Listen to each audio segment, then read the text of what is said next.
Hey everybody, it's Mike from The Mike Wagner Show. If you like The Mike Wagner Show and you want to make your own podcast, well, let me tell you about Anchor. First of all, it's free. Secondly, there's creation tools that allow you to record and edit your podcast right from your phone or computer. You can also add any song from Spotify directly to your episodes. The possibilities are endless. Anchor will distribute your podcast for you. You can be heard on Spotify, Apple Podcasts, many more. You can also make money from your podcast with no minimum listenership. It's everything you need to make a podcast in one place. So download the free Anchor app or go to Anchor FM to get started. The Mike Wagner Show is powered by Sonic Web Studios. Hi, this is Mia Mosinzia, also known as Mia No Time for Love. Check out my latest book, Missing, available in print and ebook formats on Amazon. It's now time for the Mike Wagner Show, powered by Sonic Web Studios and sponsored by international award-winning author Mia Mosinzia of Missing. The Mike Wagner Show can be heard on over 40 podcast platforms, as well as HamiltonRadio.net, Diamonds FM, and the MikeWagnerShow.com. We can be heard in over 100 countries, featuring over 1,000 well-known and amazing guests throughout the globe. And named one of the top 100 global podcasts in the New York Weekly Times, Hollywood Entertainment News, Los Angeles Weekly Times, Apple, and Chartable. So sit back and relax and enjoy another great episode of the award-winning Mike Wagner Show.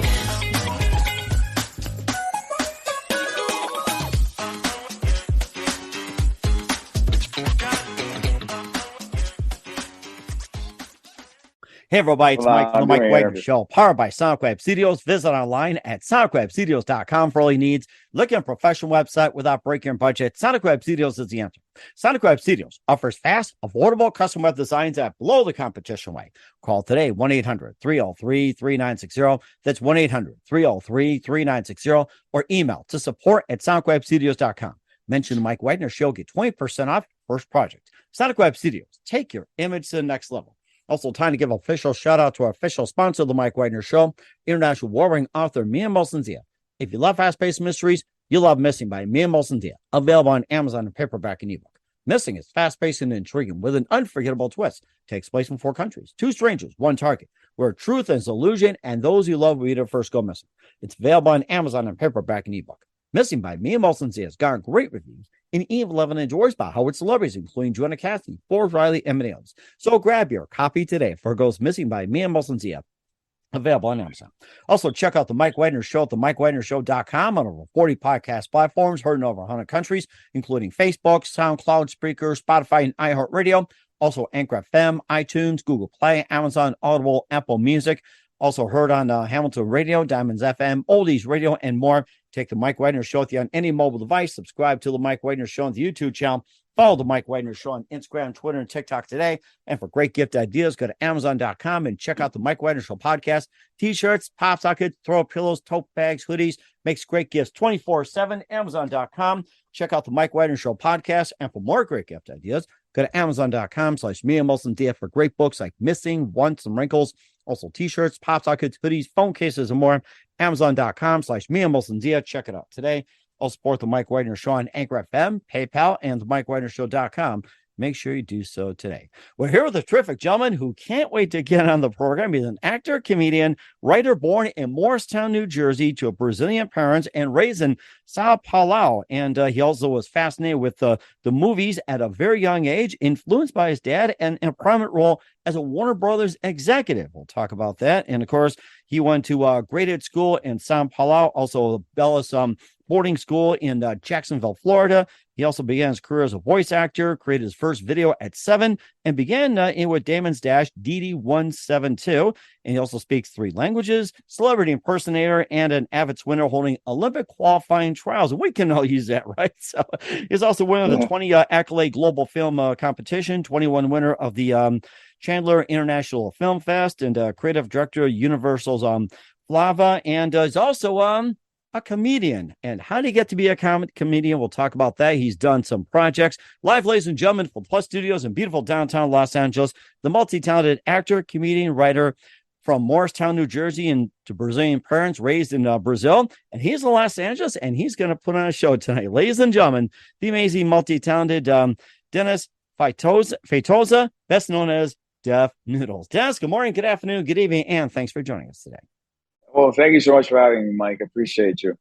Well, it's great to have you on board as well, too. And I can tell you wanted to get on the show, and this is so amazing, too. So, I checked out your work. It's great. And you've got, we'll talk about your upcoming project as well with the new web series. You've been with Eric Roberts. You've also been in Applaud, The Thief, Job Interview, and more. You're an actor, comedian, writer from Morristown, New Jersey, to Brazilian parents. You lived in Sao Paulo, Brazil for a while. You got fascinated with movies, influenced by a dad who was a Warner Brothers executive. And you also began a career of voice actor, created your first video at 7. And you also were in Damon's Dash DD172. And you also speak 3 different languages, celebrity impersonator. You're an avid swimmer holding Olympic qualifying times. And you also became career director at Univision Flama. And you also did some Alien Covenant parody as well, too. And, doing a web series. And you stumble into a new venture during the pandemic. And before getting to all that, Dennis, tell us how you first got started. Tell us what? Sorry. Tell us how you first got started. Oh, how I first got started in life, or making videos, or in the business, or Go into the Wayback Machine, Sherman, the Wayback Machine. Way back. Okay.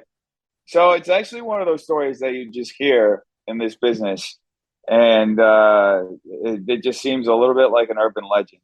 But when I was like maybe 5 or 6 years old, I was in Brazil, where I grew up with my parents. I was born in New Jersey, but I never really lived there. I was like, I lived there I was born there by accident. I lived there maybe like 2 months, and then my parents moved back to Brazil. And my brother was born 18 months after me. He was born in Brazil, and I grew up there. I never really lived in America. But I was in Sao Paulo. We were at the mall, like walking around with my mom. It was me, my brother, and my mom.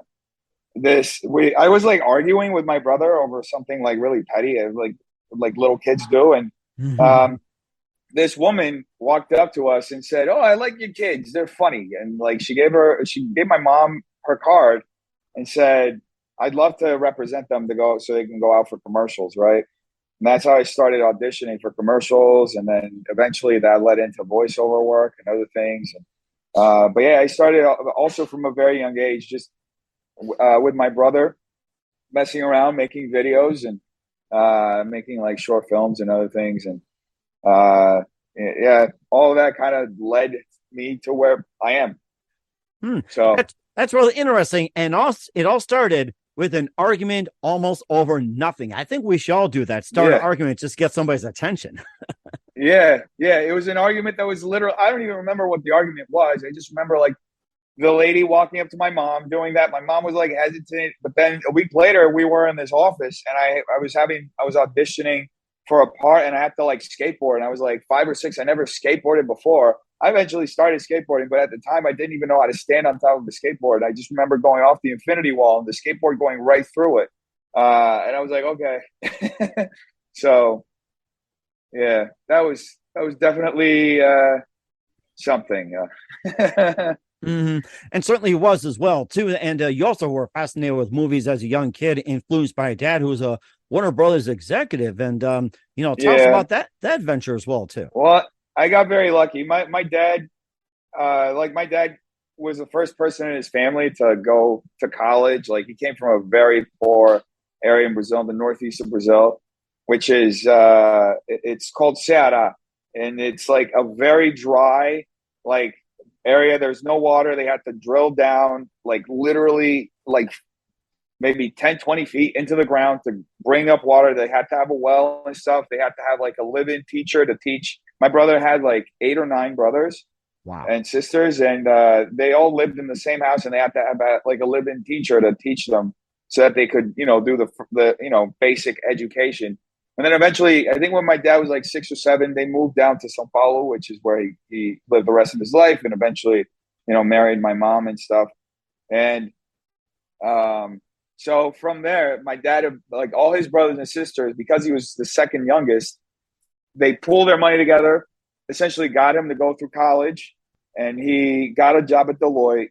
And after 6 years of applying so he could go and finish his CPA in America, he was selected via lottery to go. And then ironically enough, my mom was already pregnant. Like they got married a month, my mom was pregnant, and they got married a month before he was selected to go after he spent years applying. So then Wow. that's the story of how he ended up going to New Jersey and then finishing his CPA degree at NYU. And he was there for just 7 months or something like that. And then the month after that, he moved back to Brazil. And I think a couple of years later, he was hired by Warner Brothers, and he worked at Warner Brothers for about a decade. But he left in 2003, so he hasn't really been. And it's Warner Brothers in Brazil. So he did end up coming here, like I think once every few months, for meetings and stuff. But yeah, he worked for Warner Brothers in Brazil, and it was good because we got a lot of screeners, so I got to watch a lot of movies, and that's really what ended up kind of inspiring me to do what I do. I was always around movies and animations, and just being a kid, I would emulate the voices and even draw the cartoons that I would see, and I was just imitating everything I was seeing because I wanted to replicate it and make it my own, right? And that's kind of like what started my creative journey. The first short film I remember doing, I don't even want to call it a short film, just the first video I did with my dad and my brother. We were in his office, and I had to do a report card for this book, this like Roald Dahl book, the BFG, the Big Friendly Giant. Mm-hmm. And we were, my dad filmed it. My brother was like just acting up and kind of heckling me off camera, and I was just like playing this not at all serious like anchorman person, and we were just joking around. And I talked a little bit about the book, and that was it. Everything was an excuse for me to make it like creative video of some sort. Every time I got in like a group project, I would always be the one who did the visual aspect of it somehow, whether it was just like a PowerPoint slide presentation, and I would like make it way more creative than it had to be, or it was a video itself, But yeah, eventually I taught myself how to edit on Premiere, and I think I was like 14 or 15 when that happened. I was editing mostly in camera, yeah, up until then, and then I was like, oh wow, I can edit in a computer and make it a lot easier, right? So that's how I started doing. Then I started using Premiere, and then eventually Final Cut. And I was a part of my school's like AV team or group, and I took like classes, and I got a little bit better here and there. And then, but yeah, it's always been something I did, and I've always been passionate about. So I feel like it's been kind of inevitable for me to get to where I am. That's really interesting too. You also got noticed, working on Damon Dash's DD172, and tell us about that project. Yeah, so that was my first job. So I have to backtrack a little bit. So I ended up going to film school in Brazil, and it was just an awful experience all together, because growing up creating stuff, it was just film school was just the most, in Brazil at least, unsettling thing, because I would just go and I would watch all these old movies. I was watching like Eisenstein, Frank Capra, and all this stuff, which I love, but I was watching and I was like, I wasn't creating, which is really what I wanted to do. I grew up watching a lot of that stuff anyway, not the Eisenstein stuff, but that was like new stuff that my teachers were showing me. But like, I just wanted to make more. That's why I went to film school. And I like the only way that they would let us make stuff is like we had to have like a school editor edit it for us, and we had to have someone else manage the camera. And I was like, I just want to do it myself. So I ended up eventually dropping out of film school and then transferring to Florida, from Sao Paulo to Florida, to finish my school, in advertising. And then, 2 years later, I finished advertising and moved to New York, where I got my first job, which was working for Damon Dash. He was one of the founders of Rockefeller with Jay-Z and Biggs. He's very well known in the hip hop community. Definitely a very influential person in that world. He created Rockaware. He created Rachel Roy, a lot of like clothing brands as well. He's just, a serial entrepreneur and a very successful person. And he kind of showed me the other side of the business itself, because there's a creative aspect, but there's like the entrepreneurial aspect of it. And I kind of learned by seeing and hearing him talk and seeing how he managed his businesses, just how you could also be creative as an entrepreneur and make cool things, right? Like he would say cool shit, cool fly shit, which is what he always focuses on. You know, for him, like integrity is like a big thing. And a lot of those things, I would hear him talking, it kind of instilled the same spirit in me, because it was like the first like job I had in the business, job. I did a bunch of like jobs, like working as a PA here and there, but that was like the first time that I had like a job that I had to show up to like every day at a certain time, and I like create a certain amount of stuff. And it was great because it kind of just let me create whatever I wanted. So yeah, it was great. I learned a lot. And then I took those lessons and I've been applying them to things up to this day, really. Mm-hmm. And you also did some work with upcoming artists like Currency, also did a concert documentary for Adidas, and also two unreleased concert tour documentaries as well, too. You wrote and directed 23 sketch shows, and also became creative director for Univision's Flama, which had to be amazing as well. Yeah, that's a lot of years like compressed into one thing. But yeah, I went on tour with Currency. For those of you at home who don't know, Currency is a rapper from New Orleans. I went on tour with Currency, and there's like a rapper also from New York. His name's Smoke Dizza. There's a guy from Ohio, Stali. So everybody went on tour to Toronto and the Northeast of Vermont and New York and in New York State, all that stuff. And it was great. So that was one. I shot and edited a documentary that was at the Brooklyn Bowl. That was before that, maybe a few months before that.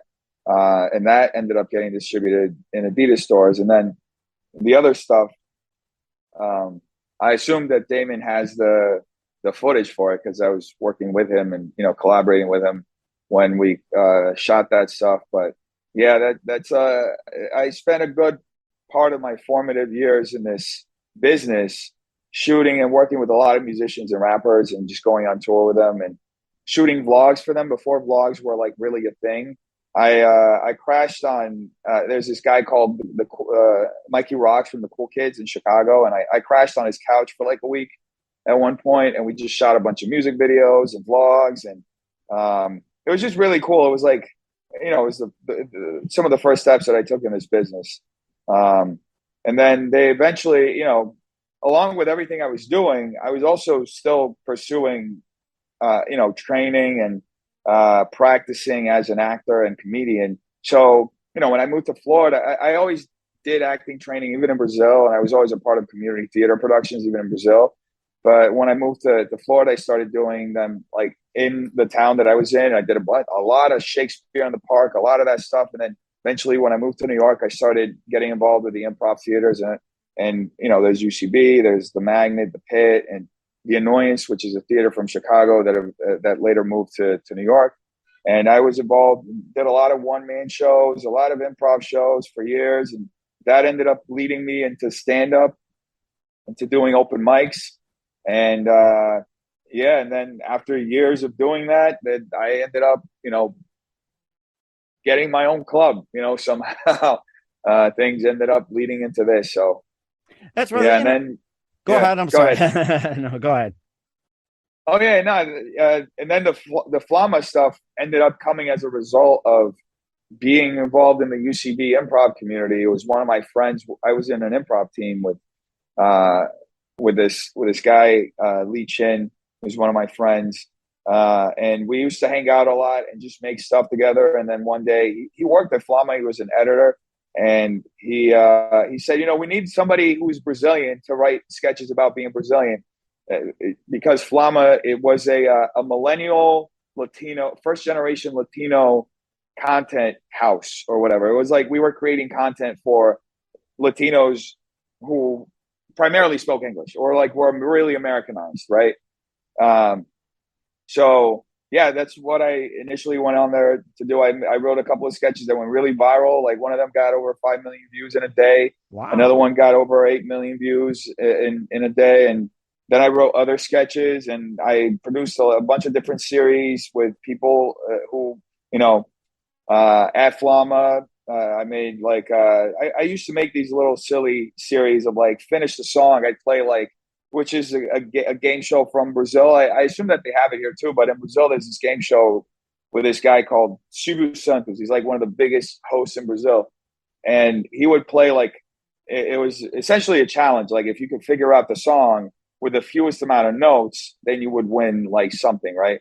And yeah, so like ultimately you would want to figure out the song with just one note, right? But nobody could ever do it's that. like name Usually, that tune, pretty much. pretty much, yeah. I remember that So game. Yeah, it's like there are times I get on one note, it takes me like several, and I still don't get it. I remember that very well. yeah, so it was kind of the same thing. I'd play like 3 seconds of the song, and it would be like the most, even if it was like a really recognizable song, I'd play the randomest part, and the focus was to just get funny, natural moments with people, which is like, it's what I think most people connect with.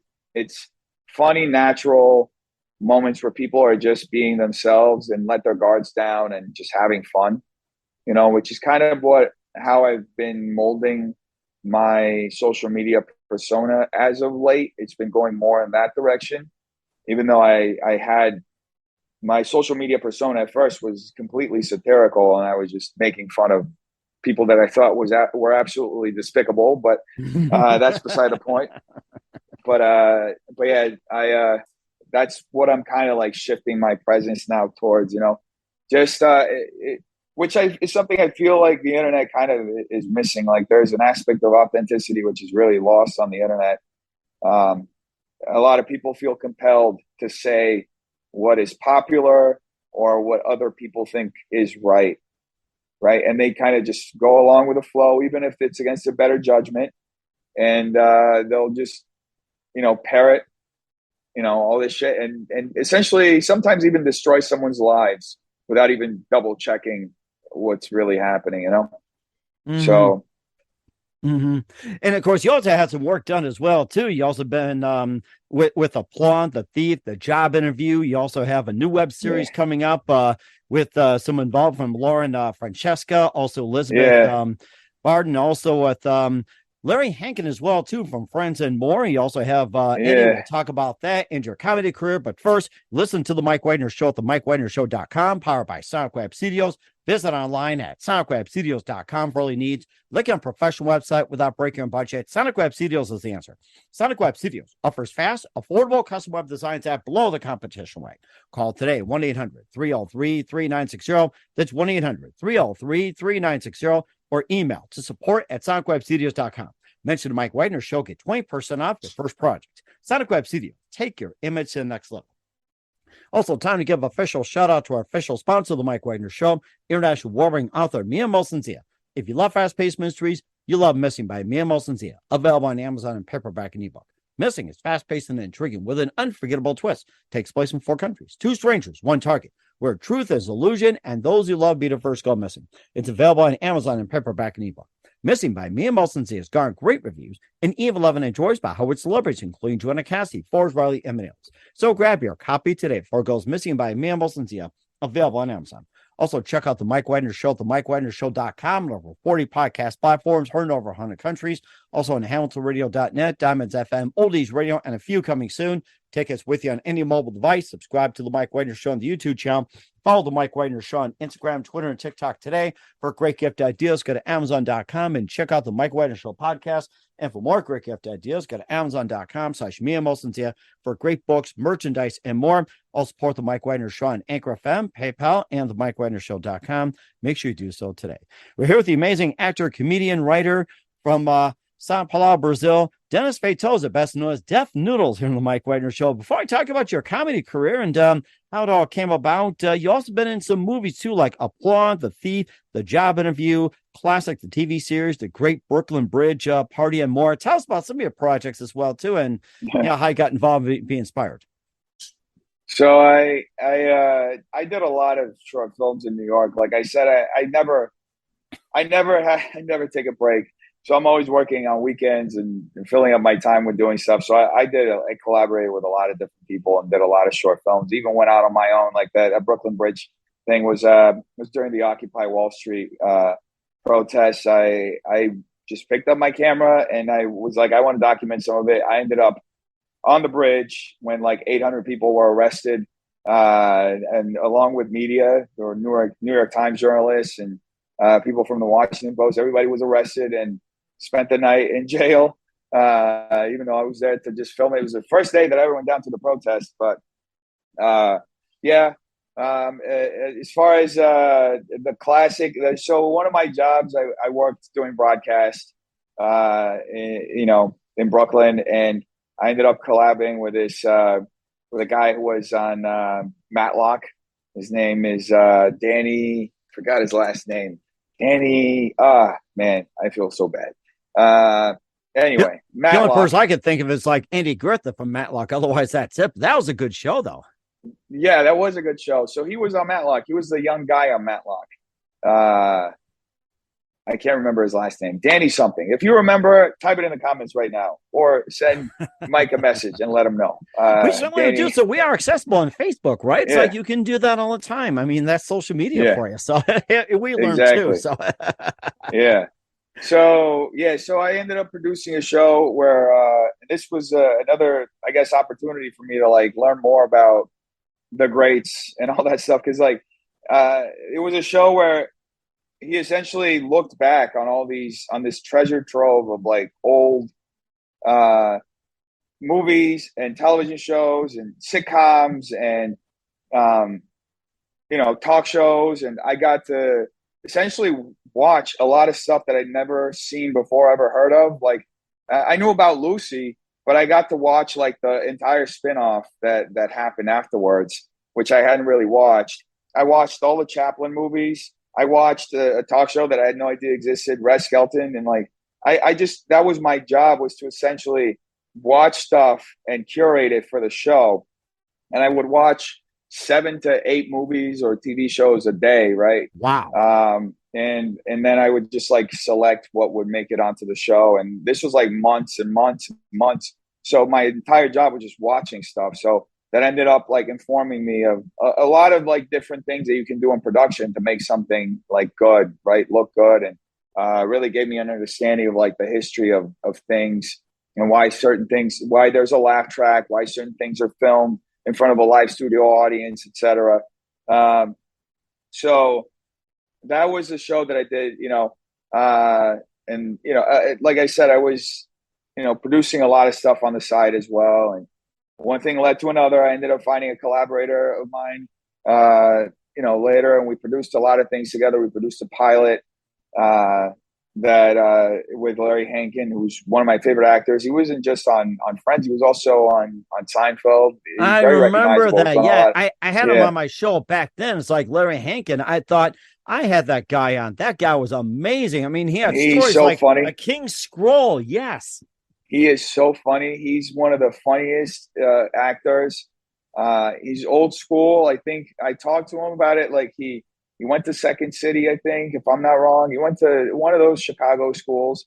And I was talking to him and like, just very funny. It's always good to work with somebody who's been doing this like a lot longer than you, because you end up matching like experiences, right? Like I'm in a part of my journey that he probably went through already.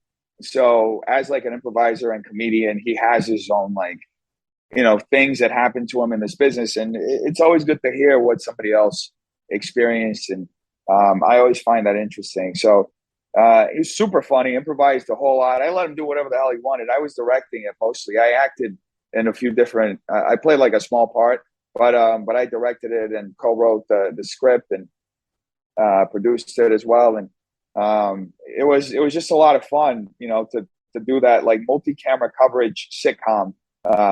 It didn't have a laugh track, but we kind of made it work without the laugh track, without the live studio audience. We had some really amazing sound stages here in LA that we got to work with. They were at actually YouTube's headquarters here. At the time they were building sound stages and letting YouTubers film there.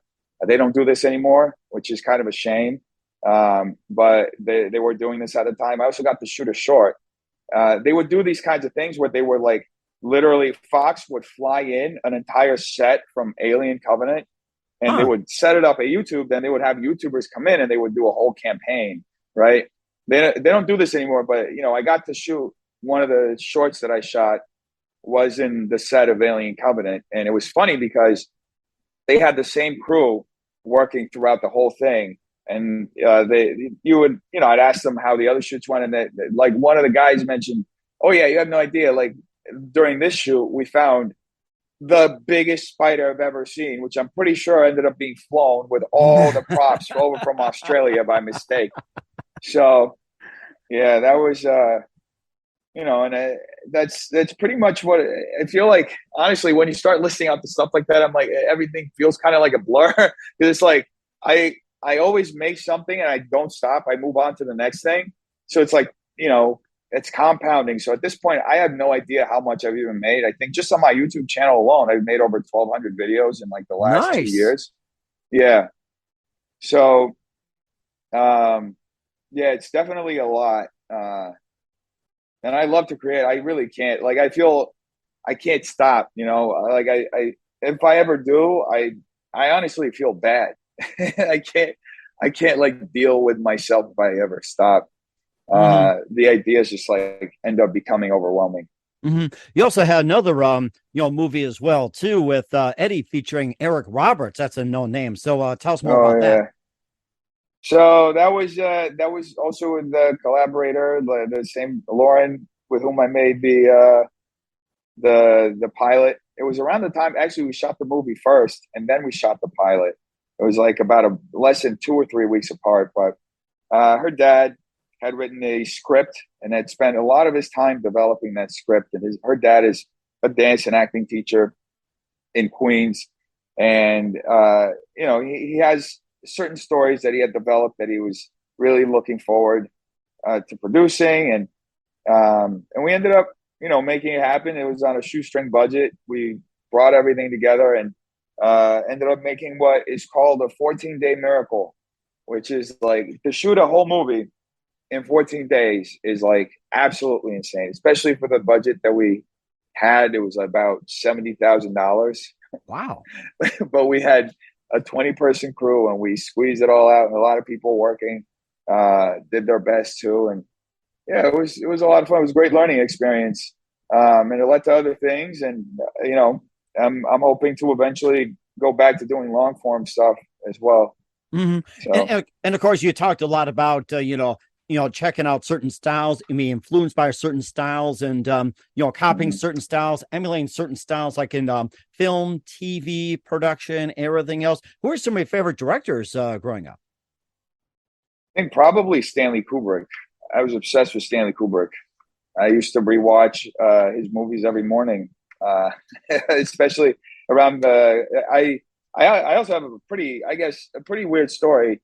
So when my dad was still at Warner Brothers, when Kubrick was alive, and I think I was maybe 11 or 10 years old when Kubrick died, and his last movie was Eyes Wide Shut, right? Oh, yeah, that was a classic. Yeah. Nicole Kidman, Tom Cruise, that was a classic. Yeah, it was a great movie, and it got released. He finished the movie, and it got released shortly after he died. So it was released in movie theaters like shortly, maybe a few weeks after he passed away. And I remember my dad, he was like, "You have to watch this movie in a movie theater because it's Stanley Kubrick's last movie. He's the greatest movie director who ever lived. So you have to like experience it." And I mean, it's a totally inappropriate movie to take an 11-year-old.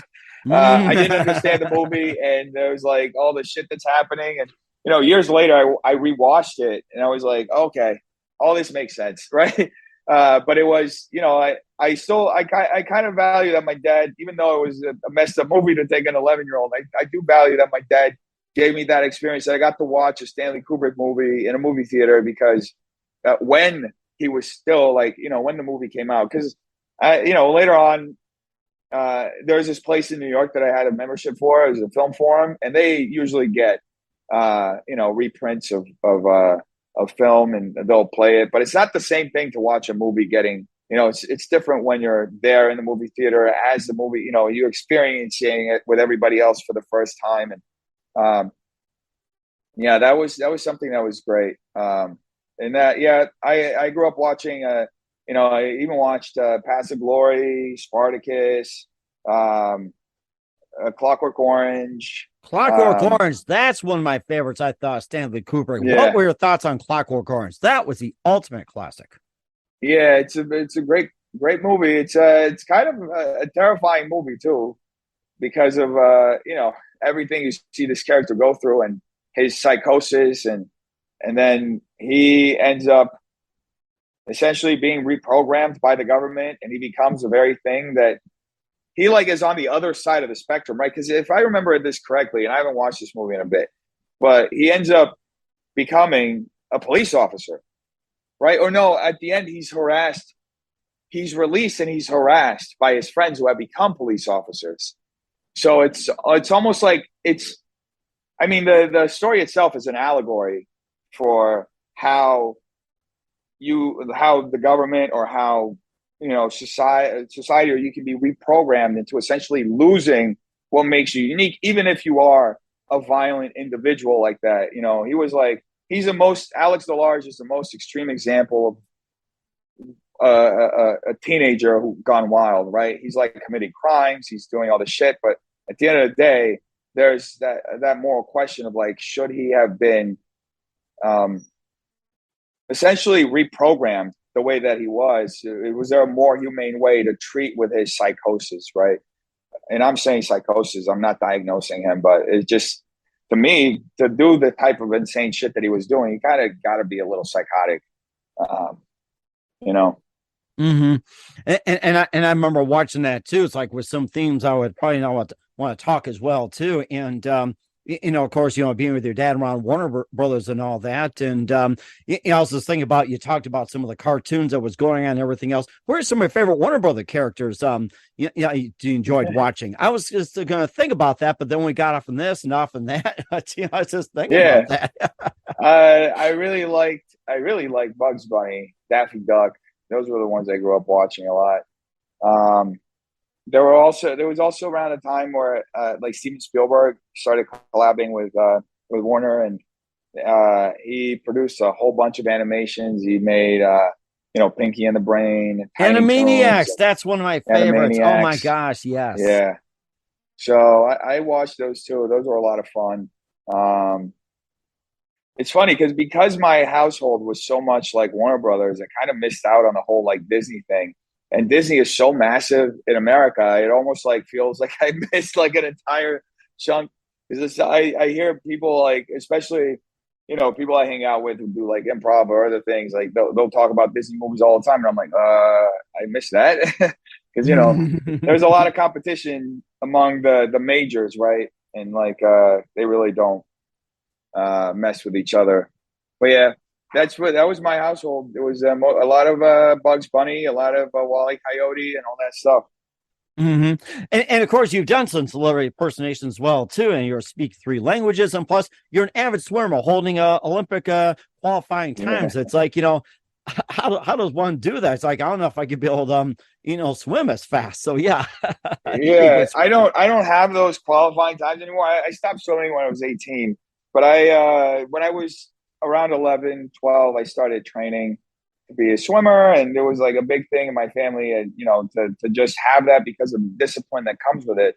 So I eventually ended up going to a boarding school where I could continue training, and the boarding school was it was Bowles in Jacksonville, Florida. It was a very intense year of my life because I was by myself for the first time when I was 12. But it taught me a lot. The school itself, I think the year that I got there, the athletes, the high school athletes at the school, they had combined won over 23 medals or something at the previous Olympics. So the head coach of the school was also the head coach of the women's swimming team, for the U.S.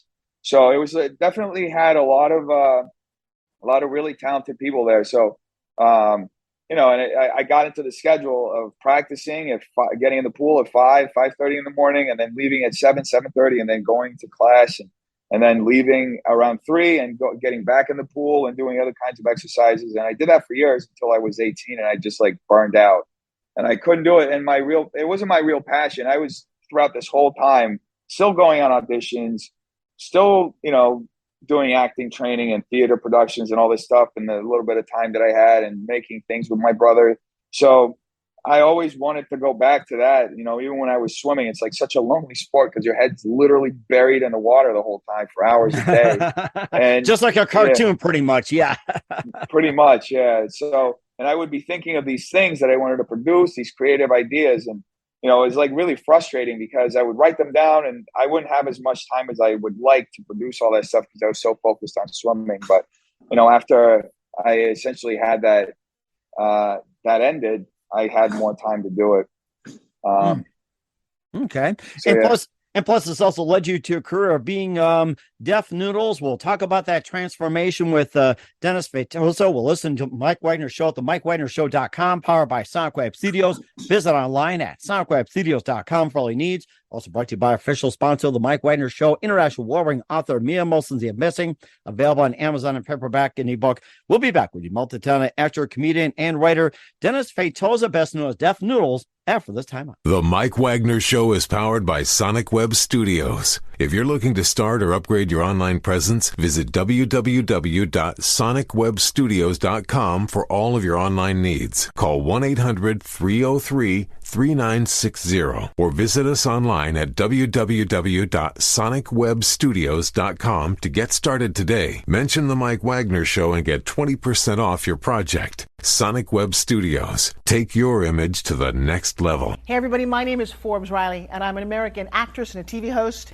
And I was delighted when I got my copy of Missing, which is Extraordinary Relation of Ordinary People based on a real life relationship. It's well written. It's amazing. It talks about a man who has lost his wife and his daughter, and it's very well done. I'm going to highly recommend that you go get your copy of Missing. It is a powerful, exciting read. Mr. Mian Moshe Zia. He is the author of Missing. And I want to give a big shout out and a kiss all the way halfway around the world to my dear friend. Check him out at Mia's website. It's called www.miamotionsea.com. Missing, available on Amazon. Again, I'm Forbes Riley, and I will see you again soon. Bye-bye.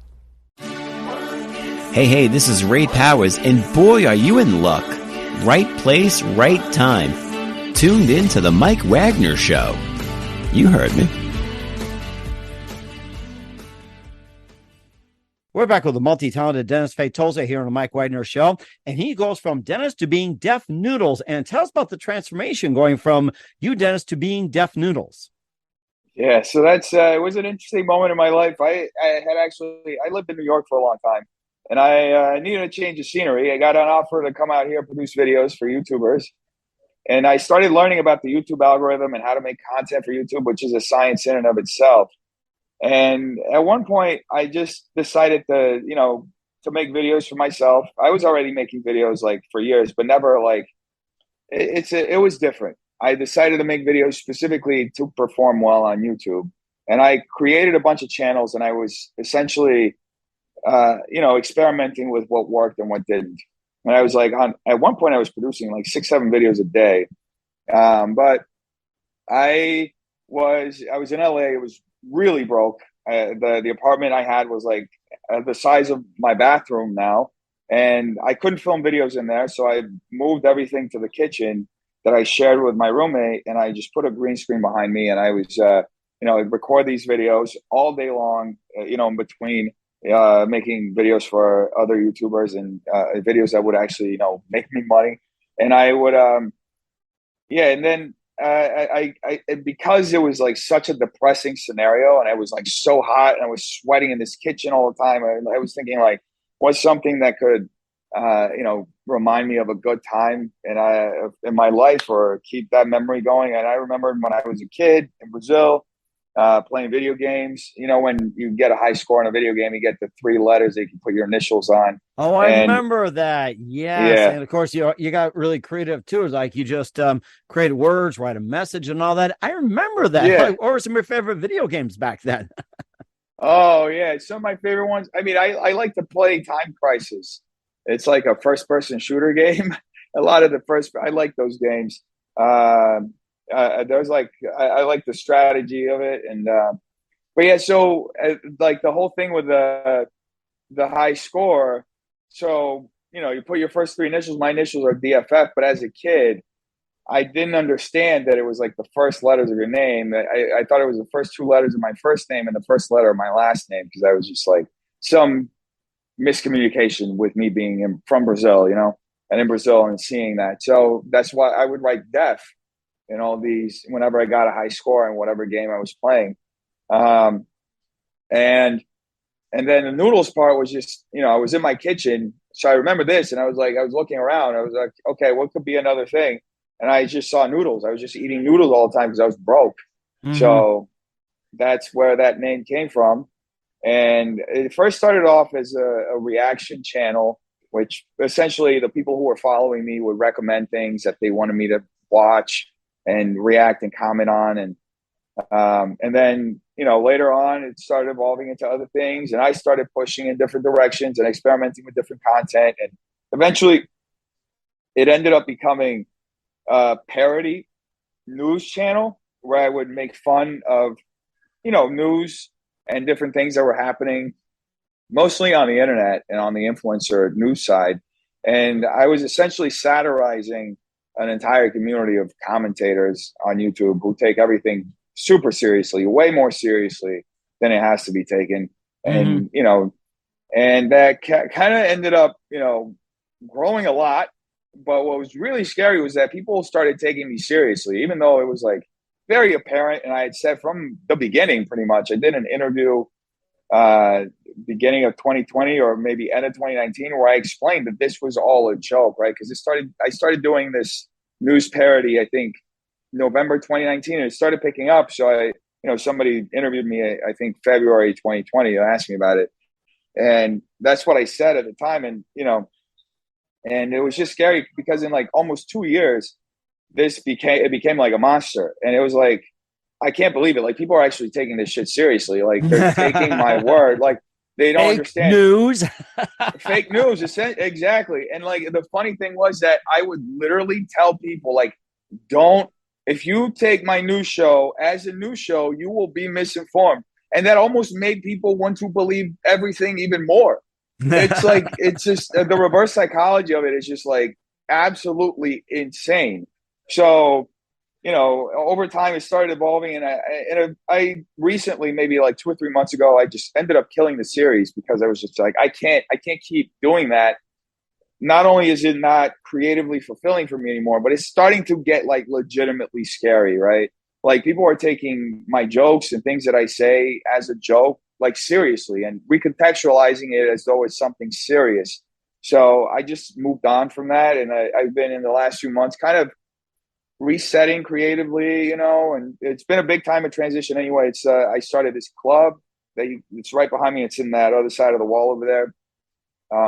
This comedy club, and, you know, so, you know, it's been interesting to see where all this is going. I'm curious to see how far it's gonna go and where it's gonna go. And it's like a whole new journey, you know. And it sounds like it too. Of course, getting back to the part about where people can argue about something, believe it's true. Is it's like, you know, okay, here's a pencil, argue about it, or like say, here's a phone, let's argue about it. You know, stuff like that. Or they say if it's on the internet, it probably is true. So yeah.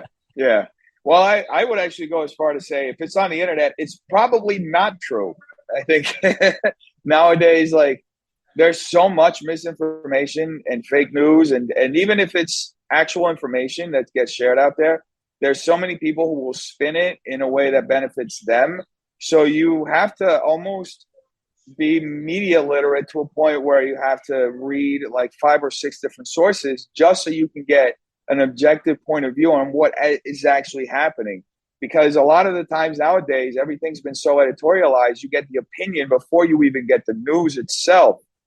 And that's really terrifying, you know, because what is even information anymore?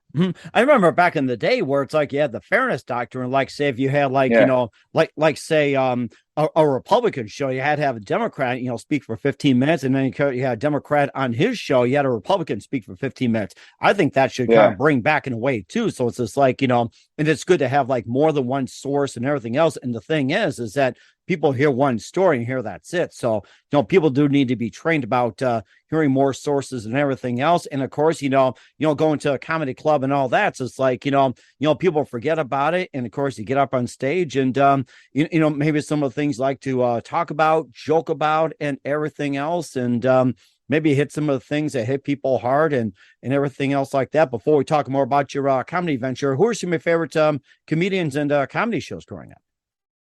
I like a lot of different comedians for different reasons. I guess some of the specials that really like I've watched a lot that really impacted me. Dave Chappelle's Killing Them Softly. Robin Williams's Weapons of Mass Destruction? No, Weapons of Something Destruction was his last special on HBO. Chris Rock's, I think it's Bigger and Blacker. And then, I've also watched a lot of the non like big comics. I've watched Bill Burr live too. I watched a lot of comedy. I like comedy in general. I just like hearing people's different point of view and just seeing how they make that funny. To me, that's interesting, right? Mm-hmm. Because you learn so much, not just about the world, but you learn about like people's humanity through what they find funny and how they can turn something tragic into funny, right? Mm-hmm. And that's part of the reason why I love this business more than anything, because it's just, at the end of the day, it's just people like communicating in the rawest form. Mm-hmm. And I think that's something that's really amazing as well, too. And where can we find your YouTube channel, your comedy channel, comedy club, and everything? Where can we find all your works at, Dennis? So it's youtube.com/Def Noodles for a lot of the stuff that we discussed. There's another page where you can find the shows. It's defnoodleshow.com. It's youtube.com/defnoodleshow. I just got banned on Twitch, so you can't watch it on Twitch anymore. Ah, darn it. I was just going to watch it after this. and by the way, what we say is officially true, guys. It is official. We're not putting on this caption crap, guys. This is true, guys. Yeah. So. And what that guy said in the background was true also. It was true. Yeah, we got Corey over here. We got Corey and Steven. They're hanging around. They're two comics. Steven co-hosts the show with me, and Corey is a very funny comic, too. Oh, if they're there right now, why don't you have them come on in and join in? Hey, you guys want to say hi? You guys want to come in? You want to say hi? You want to say hi? Yeah, come on in. I don't bite. Hey there. Hi, guys. How are you? That's Mike. That's Corey. That's Steven. Hey, guys. Nice to meet you. Welcome to the Mike Wagner Show. Yeah. So that's Steven and Corey. They're very funny comics. But yeah, that's what we're now. I'm creating a comedy community, and kind of focusing on expanding that. It's so it's been a lot of fun. There isn't really a name for the club yet. We're kind of in the process of launching everything. But if you're ever in LA and you want to watch some funny shows, we have funny shows every night. They're on 7426 West Sunset Boulevard. In Los Angeles. It's in the heart of West Hollywood. It's a lot of fun, and come hang out with us and hear some funny jokes. We certainly will do so. And of course, the more you drink, the funnier the comedian is. That's what they 100%. Say back in the day. Yeah. Yeah. I like to have a couple of Jacks too and watch on stage. So make it a 2-for-1 just for me here. So yep. We certainly do still in a couple of gel shots. We're here with Dennis Feitosa, best known as Def Noodles, here on the Mike Wagner Show, actor, comedian, writer from Brazil, talking to Los Angeles here, and just a few more things. We'd love to have you back on and give us an update on some comedy and everything else. What else can we expect from you in 2022 and 2023 and beyond? Well, I'm definitely going to keep posting more videos on YouTube. I'm going to keep posting, more podcast episodes, and think as far as something new, I was working on a half hour before the pandemic started, and then that kind of threw a wrench on everything. So probably I'm probably a half hour for me pretty soon, and then once I start putting those out, it's going to be like every 6 months. So that's really interesting, and we're certainly looking forward to that, Dennis. And who do you consider biggest influence in your career? My biggest influence? I don't know. Probably my parents, my dad, my mom. Yeah, I saw them work a lot, and I saw how hard they worked. So it's probably what it is. Yeah. Mm-hmm. And a lot of Looney Tunes behind, which makes it well worth it too. Yeah. And what's the best advice you can give to anybody at this point? Just keep doing it. Just ignore the haters. They don't know jack shit. And that's Can I say that? Yeah. Of course. I think you said that quite a number of times, and we're not censoring word crap. You know that. Okay. So. All right. you have All no right. worries about. You're safe with me, Dennis. All right. Sounds good. Definitely, too. We're here with Dennis Feitosa, best known as Def Noodles, here on the Mike Wagner Show. Dennis, a very big thank you for your time. You've been absolutely fantastic. Learned a lot. Looking forward to having you soon. Make sure you keep us up to date. Keep in touch. Love to have you back. And once again, tell us about your upcoming project. What's your website? How do people contact you? Where can people purchase or check out your works at? So youtube.com/Def Noodles to get the main channel content. YouTube.com/Def Noodles show to get the shows out here. We're at 7426 West Hollywood. 7426 West Sunset Boulevard in West Hollywood, the heart of West Hollywood, down the block from like the Laugh Factory and the Comedy Store and all these really great clubs. And we have some amazing comedians out here. If you want to come through and check it out and have some laughs, that's where you can come. We'll certainly check that out. Once again, Dennis, a very big thank you for your time. You've been absolutely amazing. Looking forward to having you soon. Make sure you keep us up to date. Keep in touch. Love to have you back. We wish you all best, and you've got definitely a great future ahead of you. Thank you so much, Mike. Appreciate you. Thank you for having me on. The Mike Wagner Show is powered by Sonic Web Studios. If you're looking to start or upgrade your online presence, visit www.sonicwebstudios.com for all of your online needs. Call 1-800-303-3960 or visit us online at www.sonicwebstudios.com to get started today. Mention the Mike Wagner Show and get 20% off your project. Sonic Web Studios. Take your image to the next level. Hey everybody, my name is Forbes Riley, and I'm an American actress and a TV host. And I was delighted when I got my copy of Missing, which is Extraordinary Relation of Ordinary People based on a real life relationship. It's well written. It's amazing. You know, it talks about a man who has lost his wife and his daughter, and it's very well done. I'm going to highly recommend that you go get your copy of Missing. It is a powerful, exciting read. Mr. Mian Moshe Zia. He is the author of Missing. And I want to give a big shout out and a kiss all the way halfway around the world to my dear friend. Check him out at Mia's website. It's called www.miamotionzea.com. Missing, available on Amazon. Again, I'm Forbes Riley, and I will see you again soon. Bye-bye.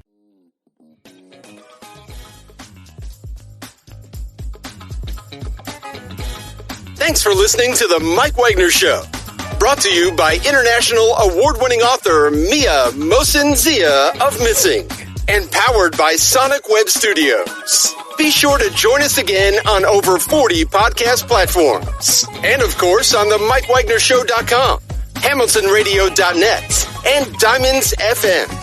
Don't forget to support our program with a generous donation at the MikeWagnerShow.com. Thanks for listening.